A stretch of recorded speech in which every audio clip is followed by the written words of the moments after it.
Il existe 3 sphères, ok, de pouvoir. Dis 3 sphères de pouvoir. Encore 3 sphères de pouvoir. Ou 3 sphères d'autorité. D'accord? Alors, la première sphère est la sphère familiale. Dis après moi familiale. Encore familiale. C'est pour ça que Melchisédek a été une intrigue biblique. Il est né, on ne sait pas qui est son père, qui est sa mère. Mais tout homme normal avec grand H a un père et a une mère. On est d'accord, n'est-ce pas? Donc, la première sphère d'autorité, c'est l'autorité familiale ou parentale. Celle de ton père. Ton père est une autorité que Dieu a instituée sur ta vie. Qu'il soit pauvre, qu'il soit riche, qu'il soit mince, qu'il soit, je ne sais pas, qu'il soit pas instruit du tout, c'est ton père. C'est une calamité pour un être humain de mépriser le père que Dieu a choisi pour lui. Vous savez que il n'y a pas pire insulte que de mépriser son père. C'est une insulte, pas à l'égard du père, parce qu'il n'a pas choisi ta venue. Il n'est pas celui qui t'a donné la forme, mais c'est un mépris à l'égard de Dieu qu'il a établi père sur ta vie. J'ai vu des personnes, parce qu'elles ont eu une certaine percée en griffe dans la société. Quand le père arrive et qu'il est avec des amis, on fait passer le père par la porte de derrière parce qu'il a honte de présenter son père. Vous ne devez jamais avoir honte de votre père ou de votre mère. Même si votre père est un fou, vous devez garer votre voiture. S'il est en train de manger dans une poubelle et d'arrêter sa main pour dire « je le ramène à la maison ». Et quand les gens vous diront « mais qu'est-ce que tu fais ?» vous dites « c'est mon père ». Rien que le fait d'évoquer « c'est mon père », les gens auront de l'admiration pour vous qui respectez votre père dans cet état. Ne vous trompez pas. Quand vous méprisez votre père, les gens sages, les gens sensés vous considèrent comme un insensé. Il n'y a que des parvenus qui n'ont pas de respect pour leur père. Un père est fait pour être honoré. Un père est fait pour être respecté. Et même si le père n'est pas compris, même s'il est incompris, même s'il semble être rigoureux, il semble être dur, il y a des choses que ton père fera pour toi que tu ne comprendras que le jour où il sera départi.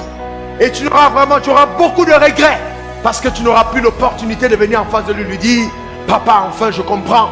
Pourquoi est-ce que tu ne voulais pas que j'aille tout le temps en bois de nuit quand j'avais 16 ans ?» Vous savez, souvent quand on est adolescent, le diable nous prend la tête, on commence à croire qu'on n'a plus besoin de personne, on est arrivé à un état où on peut faire toutes choses soi-même. C'est un état passager qui, pour certaines personnes, sont un état d'effervescence qui après va être maîtrisé ou canalisé, mais c'est aussi très dangereux.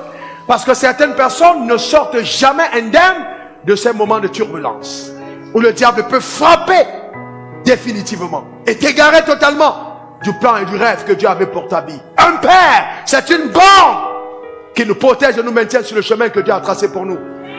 Oh, un père, c'est quelque chose qu'on a et qu'on n'a pas désiré parce que le ciel nous a donné. Un père, c'est un don, c'est une grâce excellente qui nous vient de Dieu.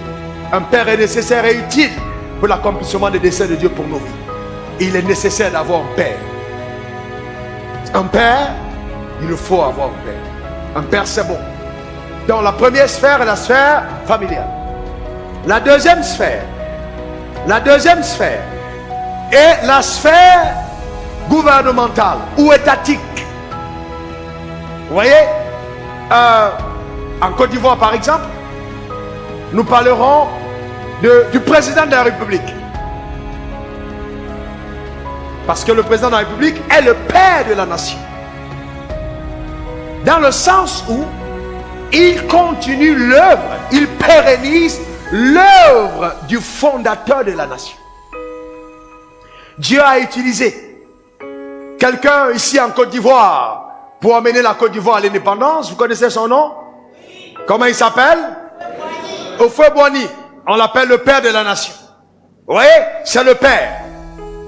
Pourquoi? Parce que c'est par lui que la Côte d'Ivoire a été engendrée. Elle est devenue une nation indépendante.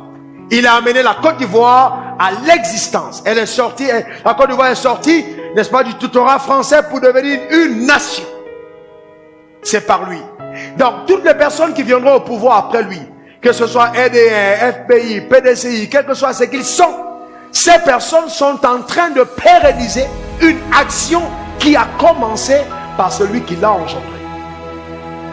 Et c'est pour ça que dans certains versets de la Bible, Dieu dira, je suis le Dieu de ton père. Mais il dira le Dieu d'Abraham, pas de tes pères, mais de ton père. Le Dieu d'Abraham, le Dieu d'Isaac et le Dieu de Jacob. En quelque sorte, Isaac n'est que la continuité d'Abraham. Et c'est le même père qui continue son œuvre. Nos nations africaines, on a nos pères en exil. Ils vont en exil, ils meurent en exil, on les oublie en exil.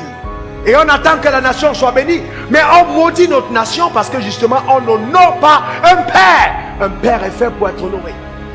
Et je vais vous dire, on n'honore pas le père parce qu'il est correct. On honore le père parce qu'on est correct. Je reprends. On n'honore pas un père parce que le père est correct. On honore un père parce qu'on est correct soi-même. Donc ça n'a rien à voir avec le père, ça a tout à voir avec moi-même. J'honore mon père car je suis correct. Vous me comprenez? Donc ça c'est important de comprendre. Que nous devons honorer nos pères. Honorer son père. Donc en dehors du père de la nation qui est la deuxième sphère d'autorité, nous avons la troisième et la plus forte de tous les trois. C'est au niveau de l'église. Le père au niveau de l'église qui est le pasteur.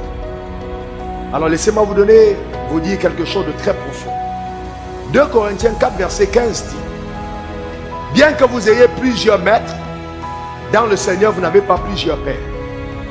Vous savez quoi? Tous les hommes qui prêchent la parole n'ont pas l'onction du Père. Je reprends. Tous les hommes qui prêchent la parole, même toutes les personnes qui ont établi des églises, certains sont des maîtres, mais très peu sont des pères. Parce qu'un père engendre, un père impacte, un père se multiplie, un père suscite des fils.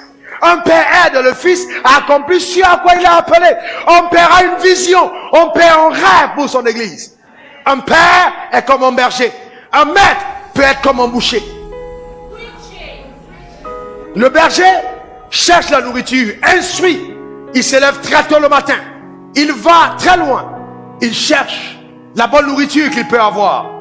Très tôt le matin. Il met les brebis dans un enclos. Il les enferme. Il laisse un chien à côté de l'enclos. Et il s'en va chercher les pâturages. Quand il détecte le chemin, il va laisser des signaux sur le bon chemin. Parce qu'il faut éviter le passage des serpents. Il faut voir l'endroit où il y a l'ours, où il y a le lion, où il y a des chacals. Tout ça, il va aller voir. Et il revient prendre le troupeau.